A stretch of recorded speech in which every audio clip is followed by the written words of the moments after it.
Vidéo, je vais te parler du passage de la sup à la spé, ou enfin du passage de la lycée à la sup. Bref, comment tu peux optimiser tes grandes vacances pour te préparer à la rentrée. Donc le point, c'est qu'il y a un truc naturel qui est que tu as envie de te dire que tu as envie de prendre des connaissances, tu as envie de t'avancer sur le programme, ce genre de choses. Ça, je te le conseille pas parce que essentiellement, on a l'impression quand on parle avec des gens de mathématiques que quelqu'un de fort en mathématiques, c'est quelqu'un qui a beaucoup de connaissances. C'est facile d'impressionner quelqu'un en lui parlant d'une théorie qu'il connaît pas ou en disant ah, comment ça, tu sais pas ce que c'est qu'un groupe. Mais en fait, c'est pas ça qui va faire que tu es un bon mathématicien. Ce qui va faire que tu es un bon mathématicien, c'est ta capacité à appréhender des nouvelles notions. C'est un peu les intuitions que tu auras qui vont faire que tu vas évoluer rapidement dans un exercice, qui vont faire que tu vas évoluer rapidement dans un cours. Donc, grosso modo, si je veux résumer ma pensée, c'est pour être fort en cours, il ne faut pas faire du cours. C'est-à-dire que si tu as envie d'apprendre vite, si tu as envie de te préparer à apprendre vite les théories que ton prof va te balancer, c'est pas en lisant justement le 10 cours que ça va marcher. Parce que lire un cours, ça va juste faire accepter des notions, ça va pas t'aider à les appréhender. Pour appréhender les notions, il faut faire l'exercice de tu es dans ta feuille d'exo et tu réfléchis à des thèmes et tu les manipules toi-même.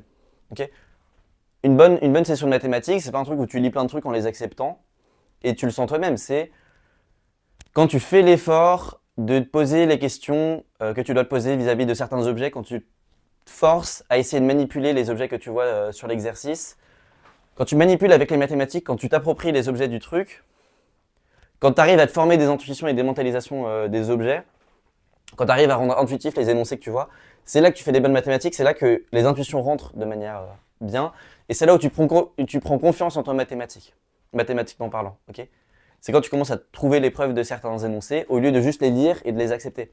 C'est vraiment beaucoup plus efficace, à long terme, pour ton niveau mathématique, de s'exercer plutôt que d'apprendre des trucs. Ok, donc, il faut que tu t'exerces.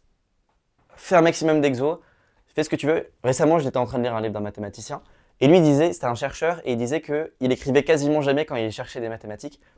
Il écrivait juste quand il fallait rédiger l'article, et sinon, sa journée de mathématiques, toute la journée, juste, il pensait. Il n'avait pas de support, il n'avait rien pour écrire, juste il réfléchissait. Et moi, je suis vraiment convaincu que se forcer à pas écrire quand on fait des mathématiques, ça a des très bonnes conséquences sur son apprentissage parce que c'est un peu réconfortant d'écrire des trucs, surtout quand je suis en colle, quand je donne un exercice difficile, j'ai toujours une réaction où l'élève commence directement à rédiger des trucs au tableau, où là c'est un exercice difficile, il ne faut pas que je montre que je suis en train de bloquer, je vais rédiger des trucs. Et je pense que c'est un échappatoire au fait un peu plus compliqué de réfléchir à l'exercice, s'approprier les objets, se demander pourquoi ça marche. C'est un peu un échappatoire de commencer à rédiger des trucs pour penser qu'on s'approprie les objets. Donc ce que je veux dire, c'est que pour moi, là où on progresse le mieux en mathématiques à long terme, c'est d'essayer de faire ce jeu de manipuler les objets en continu quand tu les observes. Donc franchement, des exos, c'est le mieux pour ça. Les exos, c'est le mieux parce que ça te force à manipuler les objets pour le faire. Mais c'est aussi possible de le faire en faisant ton cours juste. Il ne faut pas faire ton cours de manière passive en le lisant. Okay, deuxième point, c'est que là, c'est les vacances, tu as le temps. Mais dis-toi, surtout si tu es en sup et que tu t'arrives en spé, que la spé, ça va très très vite. Ce qui va se passer quand tu vas arriver en spé, c'est qu'au début, ça sera une ambiance tranquille, il ne se passera rien. Et ensuite, au bout de 2 mois, tu vas sentir la pression des concours et tu vas passer en mode urgence. C'est-à-dire que tu auras plein d'adrénaline, ça sera hyper facile pour toi de travailler très longtemps parce que tu seras un peu en mode urgence. Ton cerveau, il comprendra que dans 2 mois, c'est les concours, qu'il faut aller vite, qu'il faut commencer à apprendre des informations.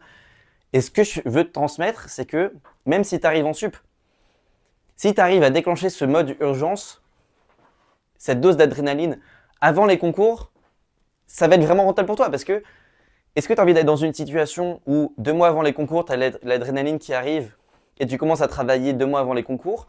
Ou est-ce que tu veux plutôt te mettre dans une situation où tu as commencé à travailler dès maintenant, les concours arrivent, c'est pas grave, toi tu es serein, tu as déjà travaillé. Enfin, ce que je veux dire, c'est que essaye d'arriver à déclencher cette sorte d'adrénaline qui vient avec le fait que bientôt c'est les concours et qui va arriver. Si tu vas voir un spé, il dira que oui, 2 semaines avant les concours, il était surexcité et c'était compliqué pour lui de travailler tellement il y avait de l'adrénaline. Et dis-toi que 2 mois avant les concours, ça sera hyper facile pour toi d'arrêter de traîner sur ton téléphone. Juste parce que ton cerveau il se rendra compte que les concours c'est important. Et si tu arrives à te rendre compte que les concours sont bientôt, le plus tôt possible, ça va être un gain énorme. Parce que essentiellement, la raison pour laquelle tu traînes sur ton téléphone, c'est parce que tu as l'impression que c'est pas grave. quelque part, tu te dis, c'est pas grave si je traîne sur mon téléphone, je pourrais travailler l'an prochain. C'est pas grave si je traîne sur mon téléphone, de toute façon, j'ai 2 mois de spé, les vacances, c'est fait pour se reposer. Si tu arrives à un peu visualiser ce que ça va être l'ambiance avant les concours, l'ambiance de pression, l'ambiance vraiment personne rigole un mois avant les concours en spé, l'ambiance n'est plus du tout à la rigolade. Voilà, tu peux un peu t'inspirer de cette ambiance pour essayer de, comme j'ai dit, déclencher cette adrénaline qui va faire que tu vas travailler. Ce que je vais te dire, c'est que profite de tes vacances si tu veux, mais je pense qu'il faut que tu travailles, enfin dis-toi que essaye de travailler à un niveau qui fera que au moment où l'adrénaline va arriver, parce que ça sera 2 mois avant les concours, tu seras en train de te dire, bon, les concours ça arrive, faut que je me mette à taffer, mais ça va parce que j'ai assez taffé. Essaye de te visualiser à ce moment-là dans quelques mois, ou dans une année et quelques mois, et dis-toi, est-ce que je regretterais le travail que j'ai fait? Est-ce que je regretterais de ne pas avoir assez travaillé ou est-ce que je serais satisfait de mon travail? Et essaye de mettre en œuvre un peu de travail pour que ça arrive. Ok. Le point, c'est qu'on n'essaye pas.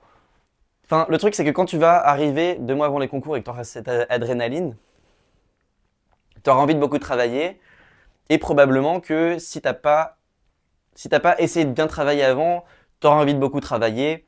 Peut-être qu'il y a certains jours où tu n'arriveras pas à travailler autant que tu l'aurais voulu et donc ça va être frustrant.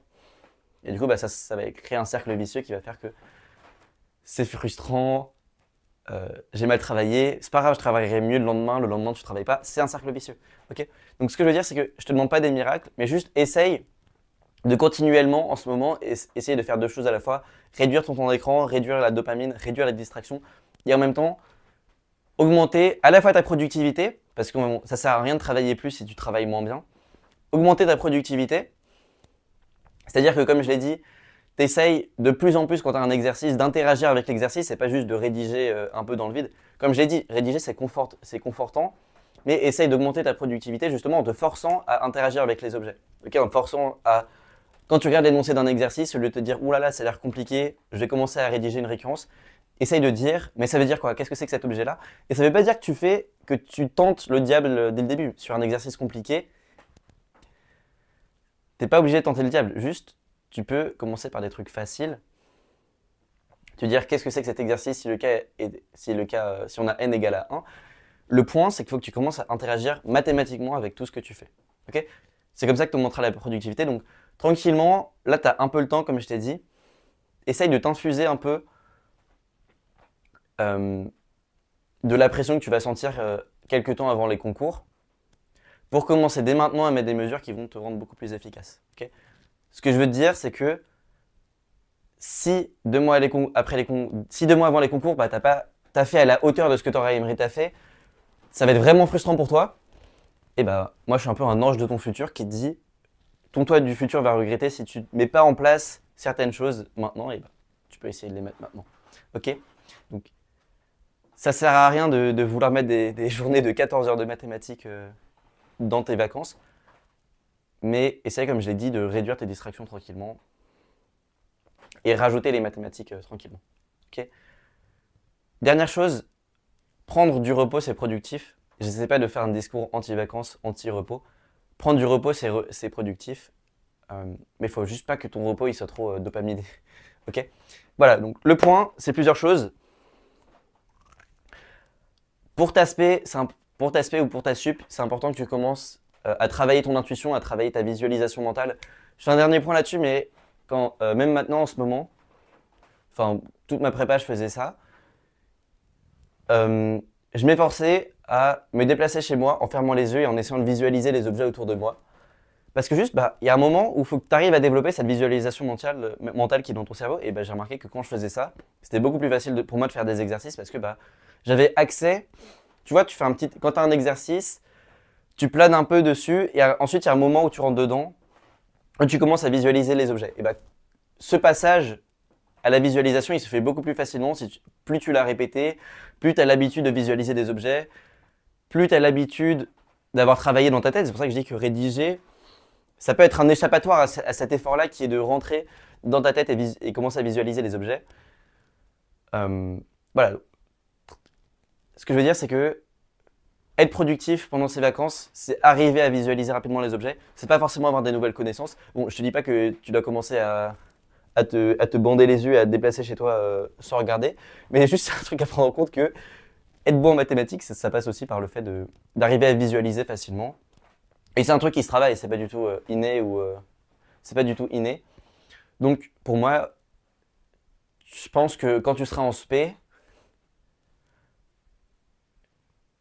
t'auras aucun regret si tu t'es pas avancé sur le cours de spé. Pareil, quand tu seras en sup, t'auras aucun regret si tu t'es pas avancé sur le cours de sup.